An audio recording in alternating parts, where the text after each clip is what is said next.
Саламатсыздар ма, құрметті студенттер? Бүгінгі біздің 9-шы дәрісіміз гормондар туралы айтамыз. Оның негізгі химиялық құрамы, биологиялық механизм әсер етуі туралы сөз қозғаймыз. Жалпы гормондар дегеніміз хормо, қоздырамын, қозғаймын деген сөзді білдіреді. Эндокринді бездер немесе эндокриндік қызметке қабілетті жекелеген жасушалар бөлінетін тым белсенді органикалық биологиялық заттар болып табылады. Эндокринология ғылыми ұғым ретінде 1904 жылы Бейлис Стерлинг енгізген болатын. Және француз ғалымы 1980 жылы Секер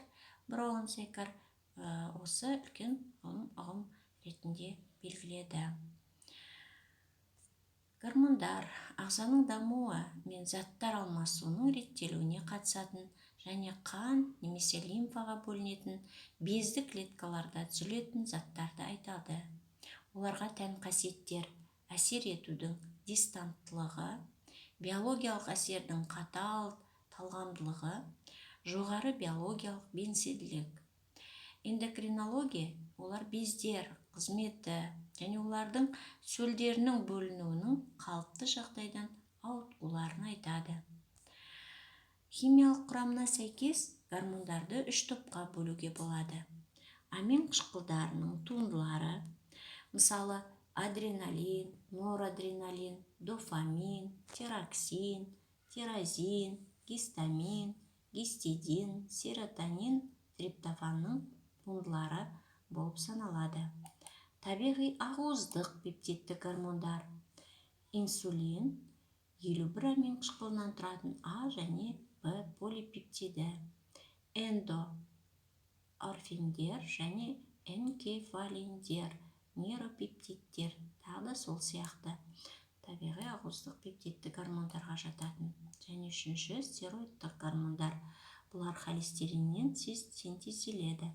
Олар кортизол, эстрадиол, альдостерон деп бөлінеді. Биологиялық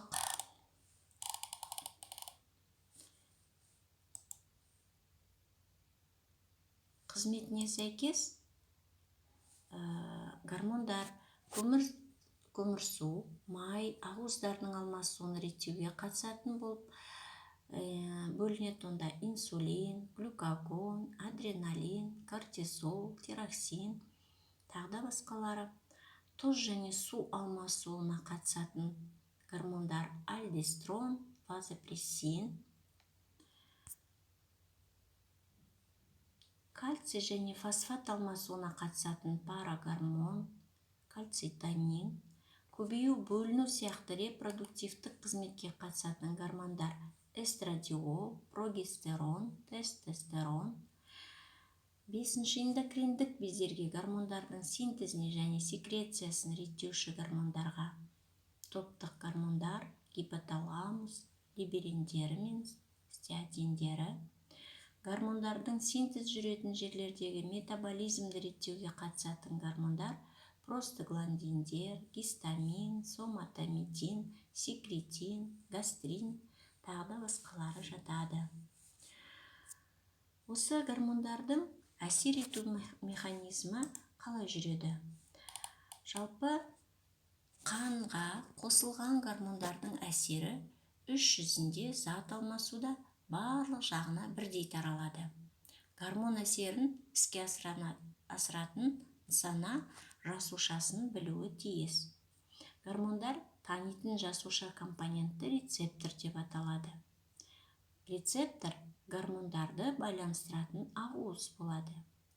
Активтену үшін гормон молекулалары мен олардың сәйкестігі құлыпқа дәл келген кілт тәрізді болады. Субстраттың ферменттік активті центріне үйлесе алғандай болуы керек. Әрбір гормонның өздерінің меншікті рецепторлары болады. Әр рецептор гормонның бір молекуласын қайтымды байланыстыра алады. Қалқанша безі. Осы орайда осы гормондардың ішіндегі бір безге тоқталып өтейік. Ол қалқанша безі. Ішкі секреция бездерінің ішіндегі негізгілерінің бірі. Ағзада айналып отыратын қан тәулік бойы бірнеше рет қалқанша безді арқылы өтеді. Оны бөліп шығарған секретін барлық ұлпалар мен мүшелерге жеткізеді.